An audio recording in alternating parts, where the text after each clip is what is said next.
All right, here we go. Welcome to the Jerry Foster SEMO Music and Arts podcast. I need to come up with a new name because that's too much of a mouthful for me. It's a long name. It is a long. It's too long, isn't it? It's kind of long. It's kind of long. Anyway, today my guest is a friend of mine. He is an underwear model for Andrew Christian. Did I say that right? Yeah. It's Andrew Christian. He's well known in his line of work. Glad to have him on here from here in PB. Mr. Jacob Ford, how you doing, buddy? Doing good, man. Doing good. Awesome. So tell me how was New Year's? New Year's was good. I was actually working on New Year's, doing a promo event for Andrew Christian.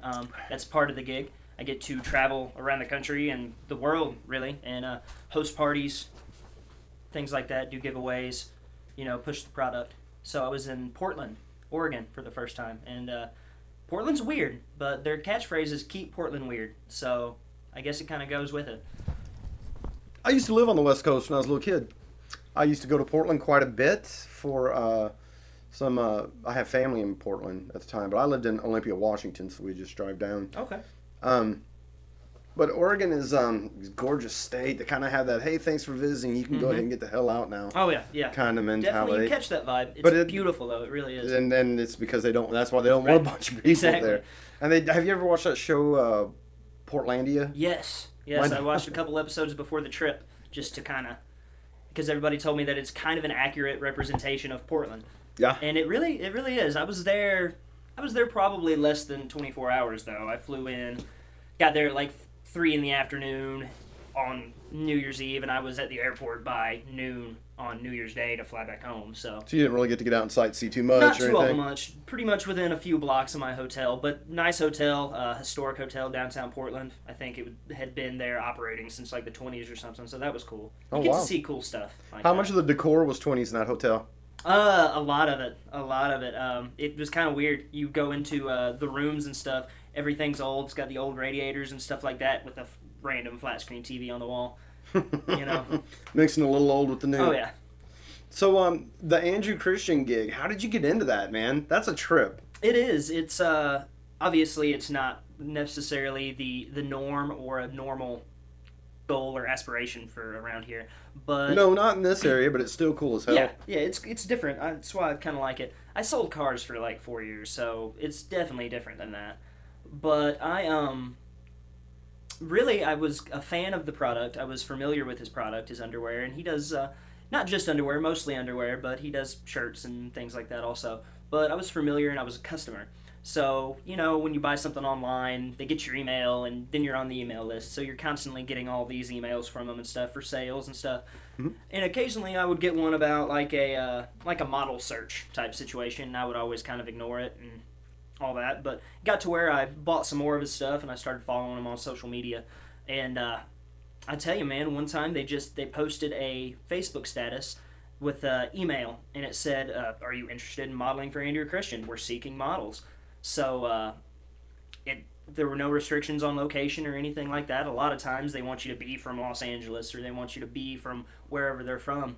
And so I just took it upon myself. I took the email, sent them a few quick pictures from the gym, just some flexing stuff, and they posted my picture up with 2 or 3 other people, I guess, that sent it in. I guess they picked, and they posted it up on their social media pages. And 12 hours later, I had, I'll round this number up just because I don't remember the exact, but I had somewhere around 36,000 likes.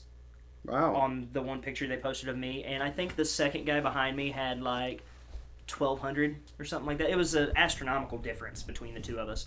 So they sent me an email.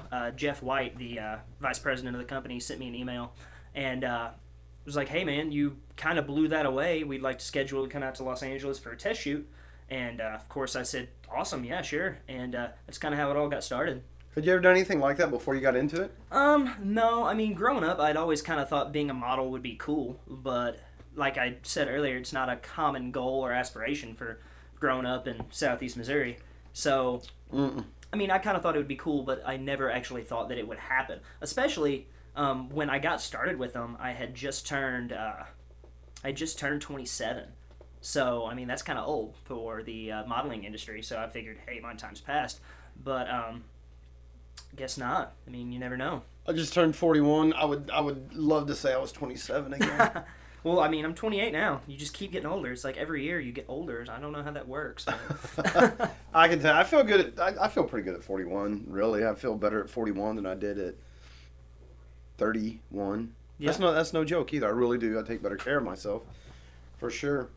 So you get the call from these guys. They're like, hey, you blew this fella out of the water. What comes after that? So they scheduled a what they call a test shoot.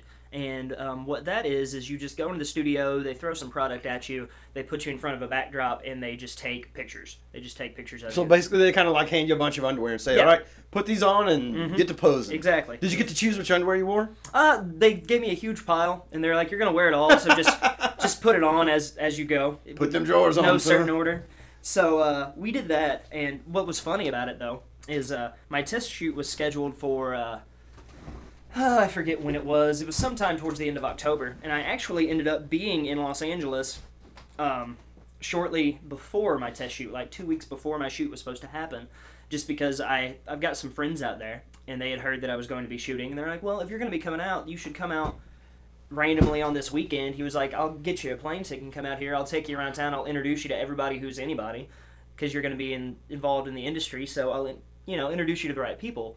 So he brought me out, and he's taking me to the gym, taking me around town to the clubs and stuff, and doing the nightlife thing, and introducing me to some of the other models that work for Andrew Christian and all that. So, pictures are taken, things are posted online. Andrew Christian catches wind that I'm in Los Angeles. So he shoots me a text message with a screenshot, and he's like, why are you hanging out with my models? What are you in L.A. for? And I was like, I just came out early to kind of meet some people. He was like, okay, well, he was like, if you're here early, be at the studio at 10:30 in the morning. And I was like, oh, okay, cool. He was like, just shoot me your address, and I'll send a Uber to pick you up in the morning and bring you to the studio, and we can just get this thing going. What's an Uber? Uber is like a taxi, except it's an app on your phone. So you can, it's really only the big cities. I think St. Louis just got it like 2 months ago. But it's probably, most of the time, half the cost of a taxi cab. And you just call it on your phone within 3 to 5 minutes. Somebody's there to pick you up, and it's in their personal car, so you're not riding in ratty cabs that smell like hooker spit. So, I mean, it's a lot more fun. In other words, you're not going to ride in an automobile that smells like my house. Hey, well, So, you get this gig, and I've been to the website, I've looked at the videos, I've looked at the promos on the page and whatnot. Some of it looks a little provocative. Some of it, yeah. How did you break that to your folks? Like, how were they cool with it? Like, it's tasteful, but it definitely would go against what I would say would be something you would see in SEMO as far as... Oh, yeah. It doesn't look like it's for all men. No. It's okay to just come out and say it looks like it would be for gay men. 90% of the customer base is gay. Obviously. You can, right. Yeah, you can tell. So that's what we market towards. Okay. And and they've actually done studies, and 10%, the 10% that's not gay, that 10% typically, those are your wives and your fiancés and your girlfriends buying these cute underwear for their husbands. I would just put this out there. I've been like I said, I've been to the website. I checked it out. I was not uncomfortable. Being a straight guy, I was in no way, shape, or form uncomfortable. I can see art in it, and it looked like fun. It looked it's fun. It was campy. It's campy. It really is. It's real campy and ooh. But as a I don't think of myself as a typical SEMO dude either, because I'm not a redneck. And that's nothing against rednecks. I tend to be a pretty liberal cat. Right. I'm the same way. Socially, I've always been really I will liberal. be friends with anyone. I just don't. I don't care what you do. Exactly. I would wear that underwear. A lot of it's nice. I mean, and a lot of it's nice, and a lot of it's normal. I mean, as you go up, they offer so many different lines, and so there's so many different choices to choose from. Some of it's normal, and some of it gets, looks like a spider web. Yeah. Literally. Yeah. So I saw assless underwear at one point. Yeah, I mean, they've got something for everybody. Yeah, I was going to say, but that's you've got to have, as a musician, and that's how I always have to just view my friends that do other sort of endeavors that involve marketing, especially. As a musician, you face this dilemma of like I don't like one just playing one genre of music, Mm-hmm. but if I go out and I play a specific bar or a specific area, I'm going to adjust my set list Mm-hmm. to that. Exactly, you have to. If I go down to Arkansas, I know heavy sort of bluesy rock is going to go over well. Right. It's that I think you're lucky that you get to have all that variety. Oh yeah, definitely. Like I that's mean, cool. you've got to adjust to fit the area. I mean, and like I said, this job comes with a lot of travel and stuff. So sometimes when say I'm in Los Angeles working an event or doing something, I can pretty much represent any of the products that off the website that we offer, and I can wear those and represent those in LA. I've been booked in Nashville, Tennessee, and Louisville, Kentucky, and they're a little bit different. Things run a little slower around there.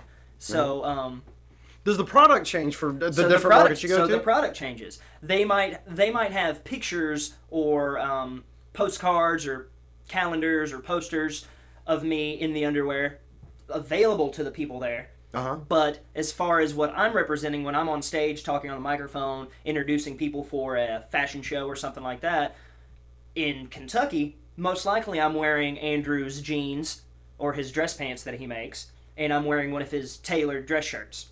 So he does more than just underwear. Yes. Yeah, he. I did not know that. yeah, I just strictly went. does. I wanted to see what my friend does, and Uh-huh. wanted to support my friend. Another one of the things that I caught online, and I told you about later, is I like, man, you didn't tell me, but you have your own signature underwear. I do. They did a signature series underwear. They do it every year, and there's a ton of models that work for the company. So they go monthly, and they'll assign a model. All right, so this is your month. We're gonna do your signature series underwear. So you've got to do the. Now I've had people buy my underwear, my actual underwear that I've autographed and sent to them. As weird as that may be, but money talks. So these are brand new underwear, and I had to sign my name probably 40 times and email it in and stuff like that. And what they do is they make a stamp of my name, and they stamp it real big on the ass cheek of the underwear. So they take the best of the 40 signatures. Exactly, and they combine it to make one perfect looking signature that they like, and they just stamp it on the underwear. And who would have thought photoshopping would land us in I know, right? It's funny photoshopping signatures, man. Funny how it ends up. How much photoshopping is done in your line of work?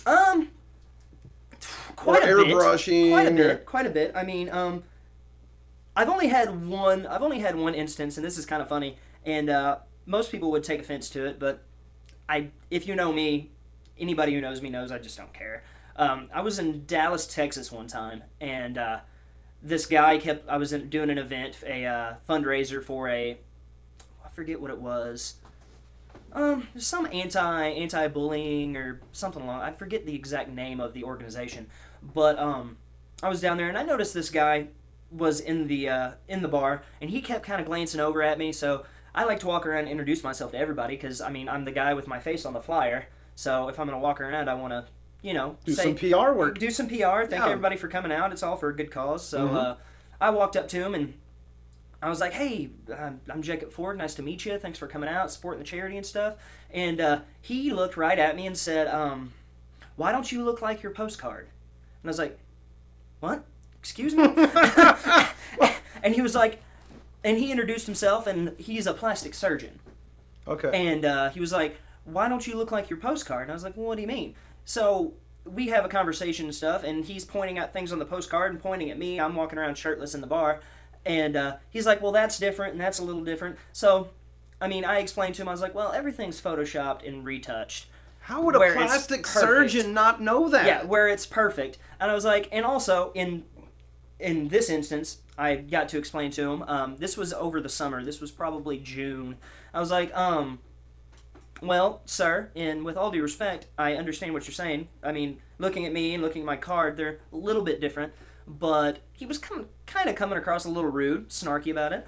So I told him that in January I had torn my rotator cuff. I was like, so I've kind of been out of the gym. I was like, when this picture was taken and printed, I was in peak performance shape.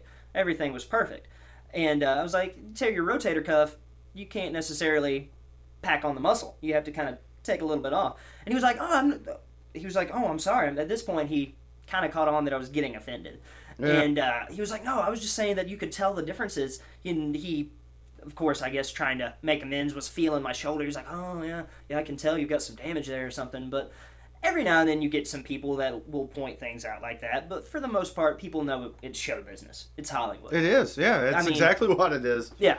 You're going to do what you got to do. Me and Randy Bailey were talking about the radio station, and it's a business is in it. You do what you have to do to make money. Exactly. And Andrew Christian is going to do what he has to do to your picture to sell it, exactly, to make it look the most marketable, to make money, because you got to get paid. I mean, they do it in mainstream movies too. I'm in Los Angeles a lot. I've seen countless Hollywood stars and stuff just walking up and down the street. Yeah, they don't look anything. Guess what? Most of the time, you don't notice them because they look like a normal, average person. You don't notice who they are. I mean, it's the name of the game. Beauty's the name of the game. Things have to be perfect. And that's why I've decided I've got a face for radio. Hey, you know, everybody's got to fit in somewhere. I think mine's behind the mic and no, actually, a lot of that applies to musicians too. I mean, as Goofy as just a small time player, you know, there's times I've been asked for an autograph, and I'm just like, I scratch my head, like, why do you want my autograph? That is still in the. Let's see, I've been with probably around the 18-month mark now that I've been signed on contract with Andrew Christian. In countless appearances, I think I was telling you at the salon when we were doing the hair the other day that I've been to, Portland was like the 30th city I've been to since I signed with Andrew. So I've been all over the U.S. I've been to Mexico City. I've been to Vancouver, British Columbia.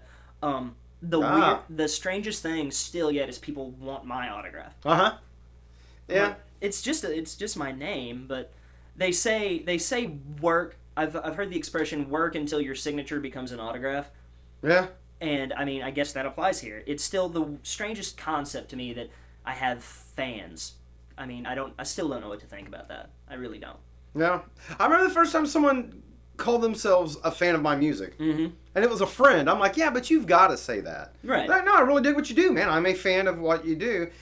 But at the same time, it took away any... It's like it shattered my idea of... Right. What a fan is, what it is to have a fan. It's like... It's weird. Yeah, because you kind of have this idea of a fan, and then you realize, I've got him. It's weird and it's cool, but it's not the pinnacle of life. Oh, yeah. Like when you're a kid, you think, oh, this... For me, I always knew I wanted to play music, so it was, you know, rock stars, they sign their autographs and they have fans, and they're always going to be liked, and and I'm in no way, shape, or form famous, or on a level that you are with your modeling, but, you know, I've got to play music in other countries, and had people ask for my autograph, blah, blah, blah. And yeah, it almost steals that magic. Almost. Not quite. Because I know if you were Paul McCartney, I would be starstruck. Yeah. Yeah, same here. Same here. I would be starstruck. Oh, yeah. So, you know, like we touched on, the website's a little provocative. It is. It's not straight up XXX or anything like that. You have to push the envelope in the underwear industry. Because there's you always... almost have to push it in everything, though. Yeah, because, I mean, there's always somebody slaving away at their sewing machine in their kitchen trying to come up with their own brand of underwear. Sure. And I say this as an example because if I wanted to, I could name 10 startup companies right now, people that I know, people that I've met and hung out with, that are trying to start their own underwear company right now to compete with Andrew Christian, to compete with the other top brands in the industry. You have to push the envelope and keep things fresh and keep things new. And like you were saying, the videos, a lot of the videos are campy, goofy stuff. Oh, yeah, they're silly. I mean, a lot of the basis of all of this is campy and goofy. Some of it gets a little provocative because, I mean, that's the industry that we're in. Yeah. But that's just... When the envelope is constantly being pushed, you've got to always do something to better yourself and put yourself over on your competition.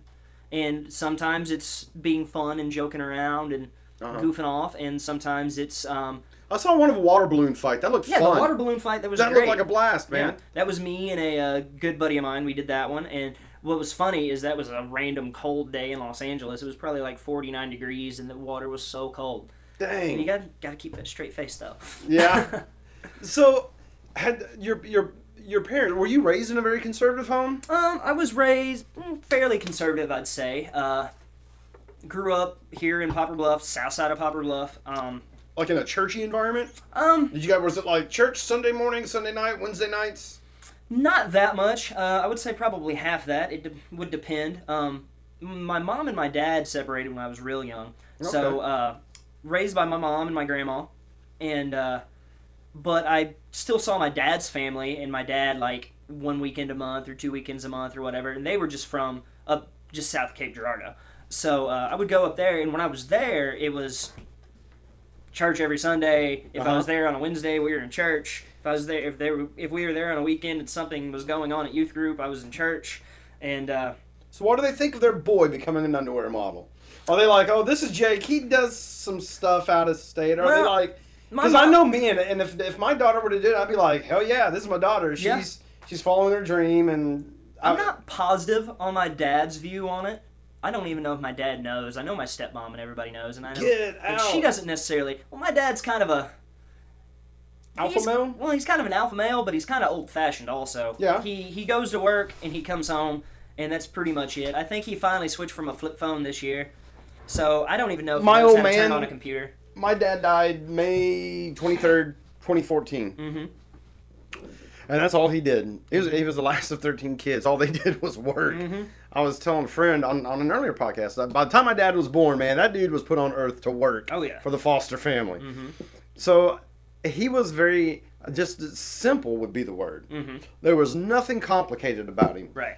You just go to work and you sweat at work. Work's not meant for fun. It's meant where you go, and then when you come home, do some more damn work. Exactly. You know, education, schmeducation. Who cares about that? You need to be making money. So if your dad is anything like mine was, my dad would have probably...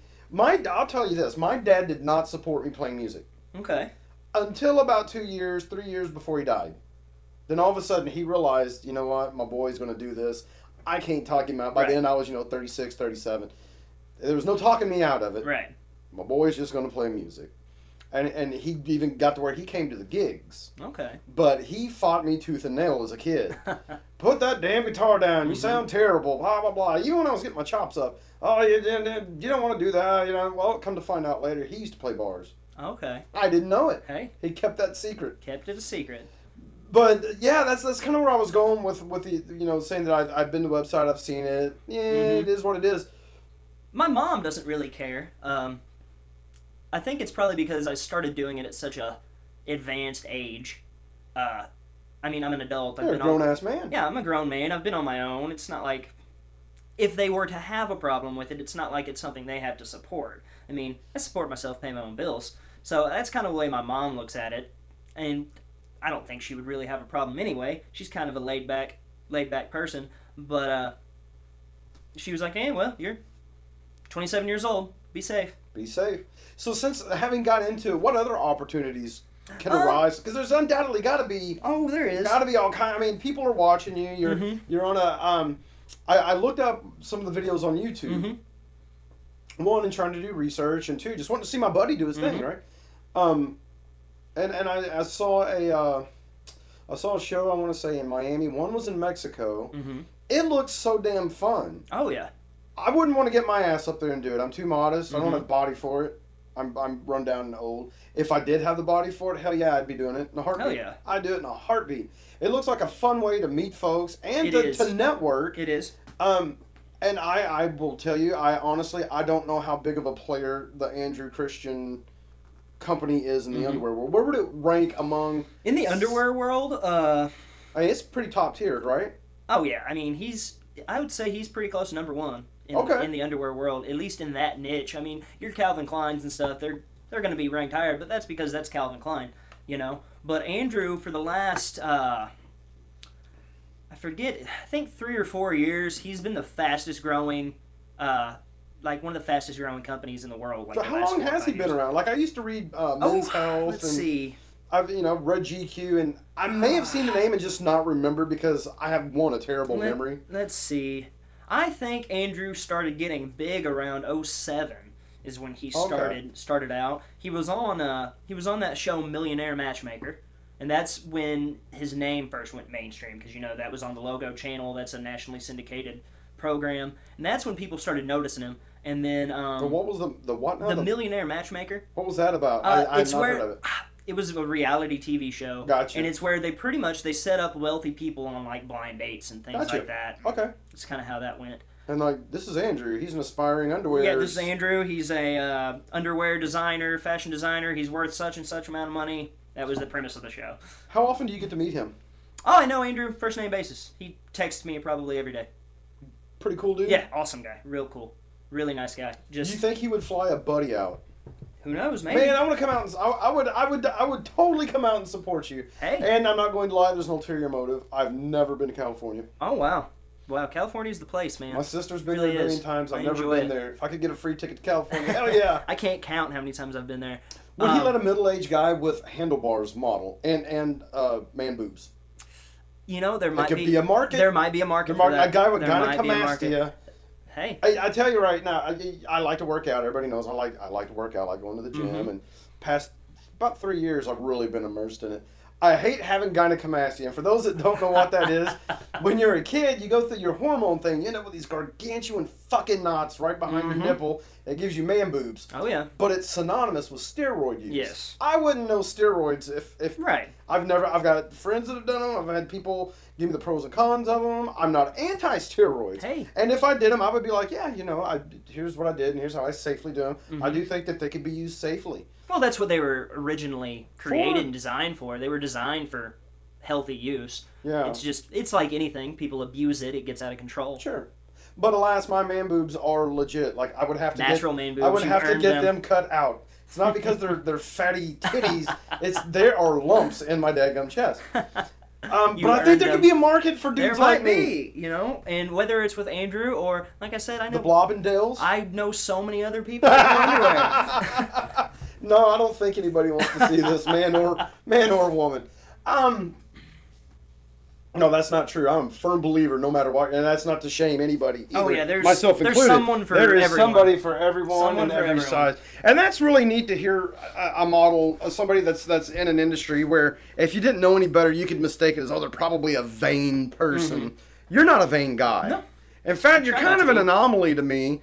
Well, you didn't Because even of your know. No, I didn't even know. It's not like you know. walk around going, "Hey, man, I do this, I do that." It's you just kind of mentioned it one day. I'm like, "What the hell? What really?" Because you're like, "I got to go out of town." I'm like, "Man, you're always going out of town. What are you doing?" Well, I model underwear. That's fucking cool. Yeah. Let me check it out because I'm all about promoting my friends, marketing my I've friends. always been quiet. I've always been a quiet guy. Except for online, which is where I'm going with this, and this is why you're an anomaly to me.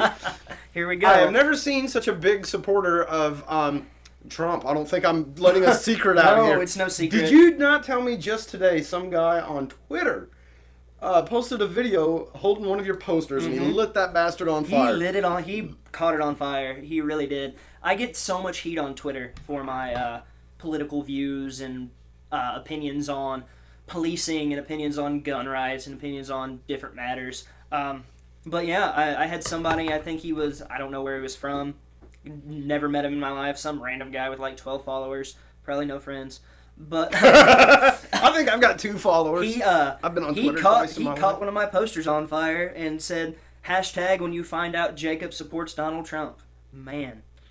I mean, it's cool that I have that much. It's cool and strange to me, foreign concept, that I have that much power and influence over somebody's life. That what I do irks them so badly. Does it make you want to take that and do something good? Yeah, I've got a lot of friends in the industry, in the modeling industry, and just in Los Angeles in general. And I'm not huge on the whole LA scene, but when I'm out there, I'll do movie auditions, I'll do open casting call auditions for different stuff, just because, it's fun. I did drama in high school, and it's fun. But all my buddies tell me, they're like, man, you gotta tone it down. You gotta tone it down. You gotta keep those opinions to yourself. It's gonna hurt you in the long run. Blah blah. And that's my response is why. I'm like, I've got like almost 40,000 followers on Instagram. It's not. To some that's a lot. I've got friends that have close to 1 million, but I've got all these thousands of people that follow me online because they're a fan of my work and a fan of Andrew Christian and stuff like that. And the way I see it, if I've got that many people listening to me, that all I have to do is type something in and they're going to see it, I'm going to make sure that they're getting me. That they're not getting some filtered diet version of Jacob. They're going to get me. They're going to get my real opinions. And I make it very clear that I'm fairly unapologetic about it. And I mean, if you don't agree with me, you don't have to. But I make it clear that everyone should be their own person. Don't conform to the pressures of society and what society says you have to be. Well, and we were talking about this earlier today when you came into the salon. And so many people that I've personally seen say, "Well, if you're for this candidate, do me a favor and unfriend yourself." Yeah. That's arrogance, man. That's saying I'm right and you're exactly. wrong. To the point, I'm not only am I right, I'm so superior to you. You shouldn't even be in my realm. Right. I've had so many that exact scenario. I've lost so many, I'm doing air quotes, friends off social media for that reason.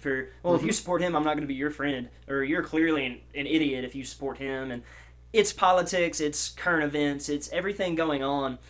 Everybody tells me, hey, don't have an opinion. You can't have an opinion. And that's what makes me different from everybody else and most of the people in the industry is I do have an opinion, and whether it stifles my career, I'm doing air quotes again, or not, I'm going to, if I'm in a position where people are going to listen, I'm going to make sure they're hearing something that's coming from my heart, something that's real, not something that's politically correct and designed to... Not some watered down bullshit. Exactly. I'm not trying to kiss ass, I'm being me, I'm being real. And to me, that's what's important, is just be yourself, well, be real. That's where you get respect in the long run. The world is really, really gray. There's a lot of gray area in the world. Oh, yes. And I'm a strong proponent of being like a single strong beam of color in that gray world. I mean, there does need to be some black and white. Yeah. When you have no boundaries and it's anything goes, then look at how our nation is so divided right now anyway. Exactly. And it's like, if everybody is wrong, who's right? Or if everybody's right, then why are we so fucked up? Exactly. Why do we lead in homicides? Why do we lead in mental illness if everybody's so right? There's obviously something not going right. There's things worth arguing about, but not worth ending friendships over and threatening, and that's the part that kills me. Like we were saying today, if I were, God forbid, struck down with an illness, and I've not made my mind up on who I'm going to vote for, but let's just say I was a Bernie Sanders. I was feeling the burn. Feel the burn. He's not going to call me up on the phone and be like, Jerry, hey man, I hear you've been stricken with cancer or leukemia. Right, yeah. I'll be there to provide comfort for you and your family. That's not who's going to do it. It's not going to happen. It's potentially these people that you're saying, hey, piss off because I believe in Bernie Sanders and you don't. You need to go fuck yourself. It's these people that you're pissing off and casting aside on social media and hating. Yeah. I mean, they're the ones who are going to care. Yeah, it's not or going to be... Or not care. Or not care. Or not care. But yeah, I think there's a real danger in putting that much stock into somebody you don't really know. Oh yeah. To the point you're willing to piss off friends and family. Oh, exactly. And I have seen it. Oh, I've seen it. Every time there's an election year. And I'm not. I mean, I don't hide it at all. That I'm very. It's that part's even strange in the industry that I'm in. I'm like a staunch conservative libertarian side of things. Which is very rare. I'm very socially conservative, but I mean, socially liberal. My bad, socially liberal, not conservative, but fairly conservative on everything else. I'm pro-gun. I'm big military, things like that. I'm a believer that if it's not broke, there's no need to fix it. Exactly. And to me, that's my idea of what being a conservative is. As far as the whole liberal thing, it's weird. It's almost like, depending on how you are socially, depends on whether you're liberal or conservative. And I think there's just a real messed up view of what all of that is. Just because I may say I'm liberal doesn't mean I think abortion is the best option. The best option for birth control. No. Or if I say I'm conservative, it doesn't mean I go around and I don't like black people or something stupid like that. Yeah. But for whatever reason, that crap is all, oh, you're conservative and you immediately, or you're liberal and you immediately have these, well, then you're for abortion, or you're a racist. If you're in today's day and age, if you're a conservative, whether you like it or not, you're a racist. Yeah. And that's what's so mind-blowing about a guy who's in an industry that, let's face it, like we said earlier, you said what, 80% are probably 80 to 90% are gay dudes. Yeah. Oh yeah. Either in the, I'm guessing in the industry as well as the buyers of it. So for somebody that's really immersed into that scene to come out and say, I'm a conservative. That's got to be Exactly. It's weird for them. Yeah. It's weird for them because I mean, also, the biggest thing that I catch heat on.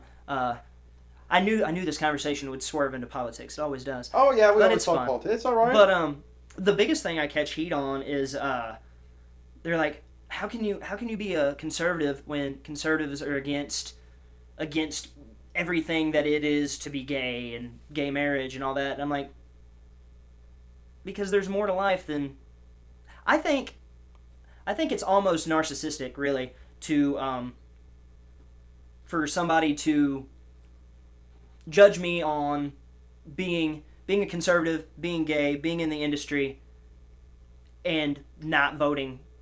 Like, they want you to toe the line. They want you to vote Democrat. Uh-huh. And to me, I think if I was to vote liberal just because of the gay issue, I think that'd be narcissistic of me. Because I think I'd be thinking about myself over every other problem in the United States. And, I mean, that's the answer that I give people. I'm like, well, at the end of the day, there are bigger problems. Education's a bigger problem. The military's a bigger problem. Than you being able to marry the guy you're dating or whatever. Exactly. I mean, it's cool. So you don't hide the fact that you are into men. No, there's no hiding that. It's no. Mm-mm. No, it took me. I hid it for way too long. I hid it for about 15 years, and that was too long. So, yeah. I mean, I'm sure there's still some people that don't know, but I don't know. I knew. You don't feel the need to walk in a room and trumpet, Yeah. I'm here, but Exactly. at the same time, it's I'm a gay dude. Yeah, exactly. It's Exactly. It's just not a big deal. No, it's not a big deal at all. I spent way too long with it being a big deal and let it kind of rule my life. And when you finally came out and your straight friends knew, mm-hmm. how many of them were just like, we kind of thought so and didn't care, or how many were like, dude, fuck this, you got to go, brother? Well, it definitely wasn't a. It definitely wasn't a happy-go-lucky Lifetime original movie type situation. I kind of got more of the negativity. I had a couple close friends didn't care, didn't bother them at all. Like, I knew it wouldn't. Yeah. Most of my family didn't care. Some of my family did. Some of my family is just so backwoods country. You almost can't blame them because it's in their genetics. Because it's in their genetics, and they're still going to love you, but they're still going to insult you to your face. Really, and but like whipping out you fight. Yeah, but you've just gotta realize that, hey, that's them. They still love me. I could call them and they'd be here to help me out. Mm-hmm. But they're not going to censor themselves just because I'm standing there. They're going to be themselves, and that's fine. I appreciate that. That's fine. But I had a lot of friends, a lot of people that I was close friends with for years that to this day. They see me in Walmart, they'll turn around and walk away. You gotta be kidding. They think it's gonna rub off. I guess so. I guess they think it's contagious. I may be gay before this podcast is over. You might. It's contagious, apparently. But well, I asked this because I live with a lesbian. Uh-huh. And I have a really close younger relative who has kind of come out as a lesbian or bi. And I tried to get over to her. You don't have to freak out. It's okay. Exactly. It's people that love you are going to love you, whether you're whatever the case may be. It doesn't matter. All people really that love you, all they care about is your happiness. Oh, exactly. So in the end, there's almost probably maybe even some relief when you come out because you can finally suss out who gives a shit and who doesn't. That part's true. You quickly figure out everybody in their true colors, but it wasn't the instant weight off my shoulders that I thought it would be. I mean, there was a lot of dark period kind of in between, and a lot of that just comes from this area. I mean, you know how this area is. Of course. I mean, I get accused of being. It's funny. I get accused of being gay because I cut hair. Oh yeah. So I get. Well, you're obviously queer. I don't want that. I don't want that homo cutting my hair. Yeah. It's like, dude, I would rather have a homo cut my hair. Really. I'm really not gay. I almost feel like I need to rock a inverted rainbow flag. I don't know. I need to come up with a straight flag. Straight flag. But at the same time, I think the straight flag is the Confederate flag. Actually. Is it the Confederate? I need yeah, of course, because it's such an offensive piece of thread. Golly. But. So it's pretty neat. I mean, we're in a room, and hopefully, man, if people listening to this can see that you can be from Southeast Missouri, be a very straight guy, and get along with your gay friend. You can have gay friends, and you can laugh, you can joke, you can be of different political backgrounds. Exactly. Because I tend to be more liberal, you tend to be conservative in exactly. politics. But that doesn't mean you have to say, well, fuck you. That's definitely stupid not. because at the Definitely end of the day, we're all human beings Exactly. just trying to make it through the world You just the best gotta- we can. Yeah, just live. Just live Yeah. your life is my kind of mantra on that. So your boss, Andrew Christian, Uh-huh. has he ever been like, Jay, dude, you know, I see you on social media. Do you mind toning it down a little bit because you represent the company and you know we don't. Has he ever said anything or has he just been He like, personally has never said anything. yeah, right on. And like I said, I'm in contact with him a lot. Nobody really from the company has ever said anything. And part of that might be because I'm an independent contractor and I don't necessarily work for them. Okay. Or I just represent their brand. Or Gotcha. part of it might be because they know me and they know I'm stubborn and they know I'm going to do whatever the hell I want anyway. You're from Missouri, show me state. Exactly. We're And I mean, notoriously- I've made the comment before to some of my friends when they've been like, hey, tone that down. And I've been like, no, No, I don't want to. no, I don't no. want to. Not gonna do it.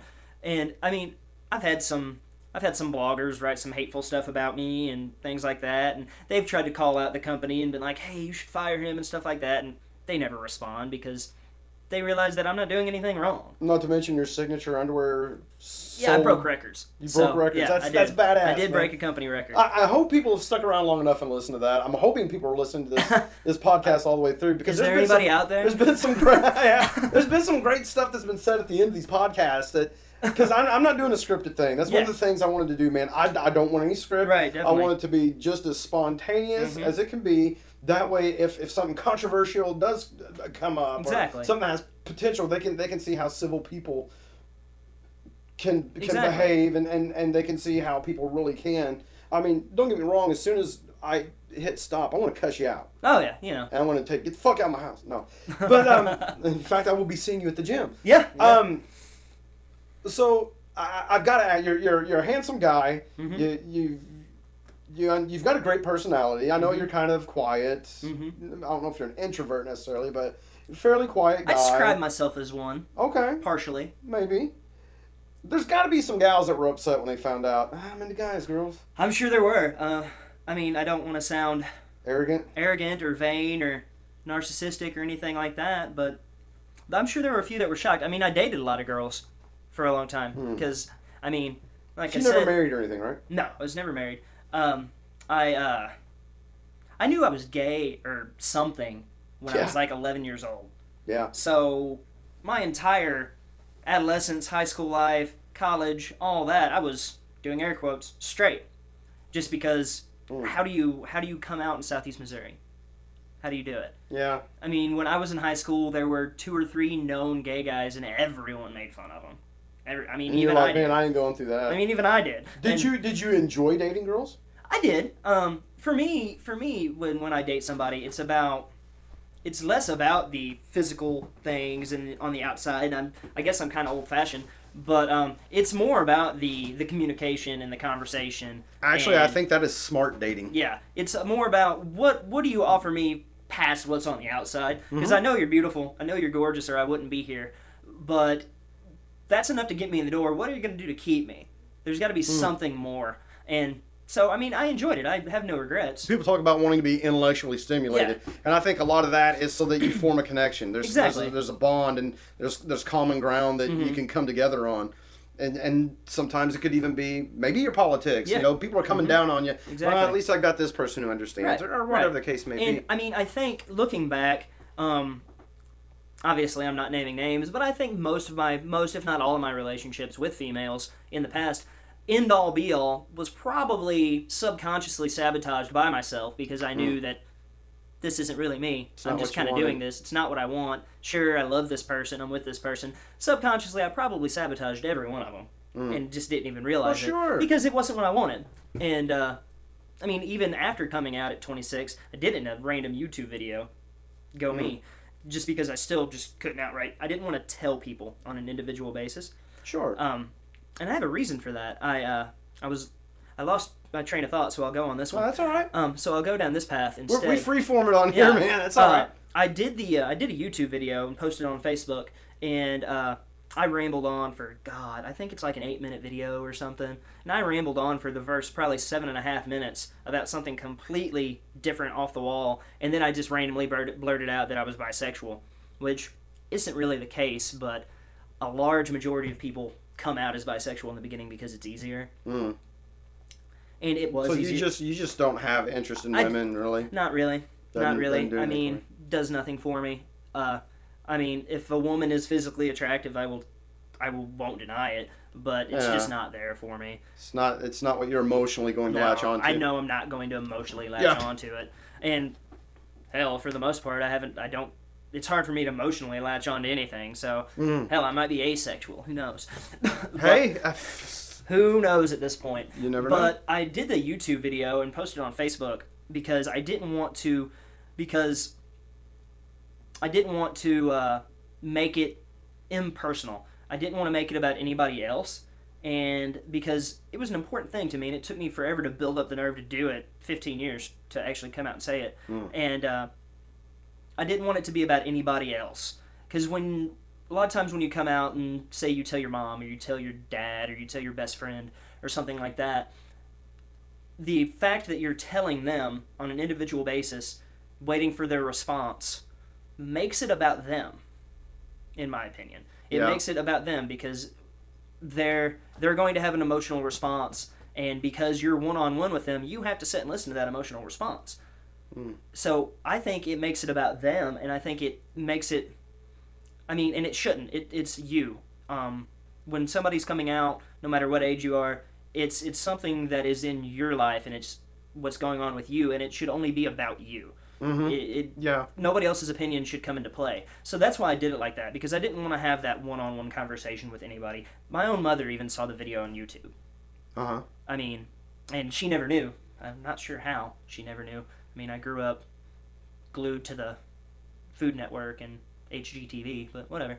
Hey, man. There were red flags along the way. One of my favorite toys as a kid was a doll. Hey. I loved that doll, and my dad was like, "My God, Marge," that's my mom's name. That boy, he's always toting that doll around, and she's like, he's practicing his parenting skills, and it's the truth. I always wanted to be a dad. Yeah. That was even as a kid, I knew when I got older, I wanted to be a dad. I used to drag a doll around when I was a little kid too. Yeah, I did. So see, it can go one or two ways. It's true. It can go one or two ways. Yeah, it's pretty neat how the technology for today can allow people to do that. Because, I mean, imagine having to come out in southeast Missouri in, say, 1940. Oh, Jesus. I couldn't do it. Imagine how many people went to their graves. I'm serious here. I'm dead serious. Especially in an area like this, with that secret and probably shame that would come with having, I'm different, I like men. But yet I married Patty because I was supposed to, and I had these kids, and just the anger and self-hatred of knowing you weren't true to yourself, like, that would have to suck. Well, you hear all these stories about these people growing up in these farming communities and stuff like that, and you hear these stories about these mothers or these fathers that were always, like, emotionally distant from them, or you hear these stories about, my parents were married 47 years, but they had separate bedrooms. I never saw them sleep in the same bed. They never touched. Never saw them hug or kiss each other. Yeah, that's I mean, you hear all these stories. You're like, that's well, nuts. maybe one of them wasn't into it. Yeah, maybe mom liked maybe mom liked the mom next door. Yeah, exactly. Maybe dad liked the farmhand. So what advice would you give to? This is gonna be a two-part question. Like, what advice would you give somebody that's young, impressionable, scared to come out to their family? What would you say to them? Should they wait till they're older? Well, I mean, that's kind of it's a yes and a no, really. It depends on what kind of personality they have. Depends on what kind of a person they are. If they're strong-willed, if they're strong-willed and if they can take it, come out now. I mean, obviously it's harder than just saying that. Right. But if they're somebody that has a personality, a weak constitution, if you will, someone who is easily bothered by other people's opinions, if they care what other people think, and I mean, some people are like that. Some people don't care at all. Some people have such strong constitutions they can, it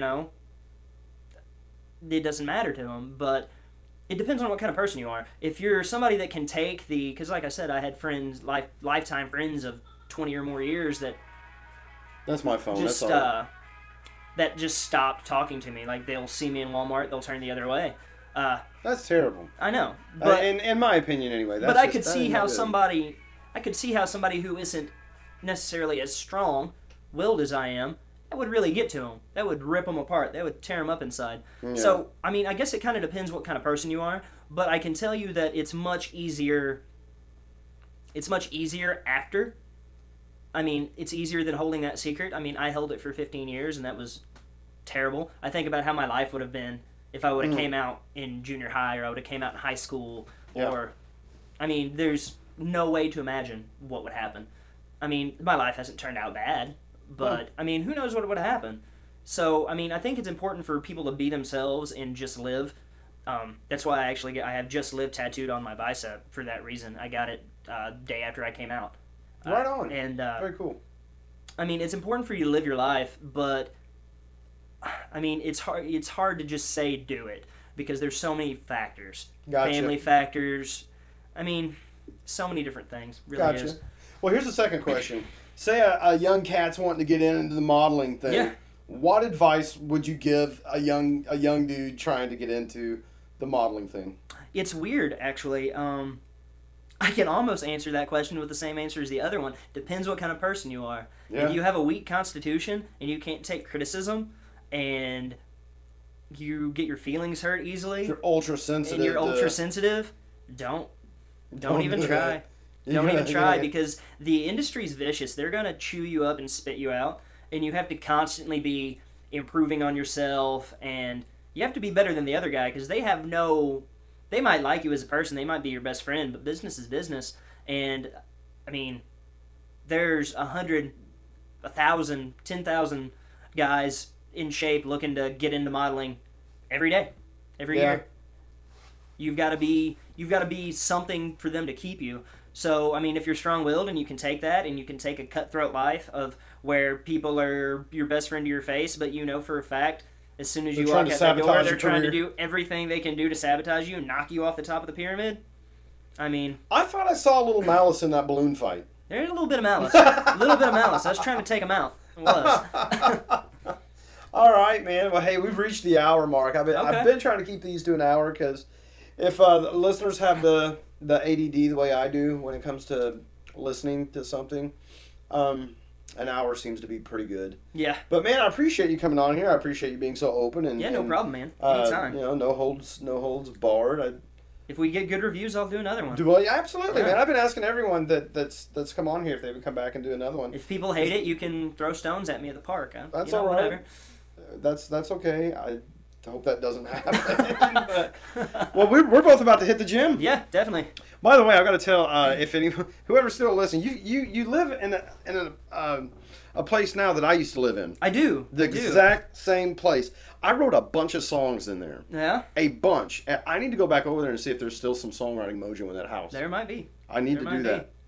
Well, Jacob, again, thanks, man. I appreciate you being on here. For those listening, I appreciate all of you that have stuck it out. Jacob, is there anything you'd like to say to close it out, man? Something you'd like to say to your fans that may be listening? If there's anybody out there. No, just want to thank you for the opportunity, man. Like I said, I've wanted to get on this podcast for a while, and I hope my senseless rambling is useful for people and interesting, maybe. And if they like it, I'll do another one. I'll come back. Right on. I've got a feeling it'll do just fine, man. Awesome. All right, that's going to do it for this episode. Keep tuning in, folks. I need to come up with a... Yeah, you need to work on the name. I need a sign out. A sign, yeah. I need that exclamation point, like, I don't know. You'll come up with something. I'll figure up something, yeah. All right, well, that's going to do it. And sayonara. There's my sign out for the day.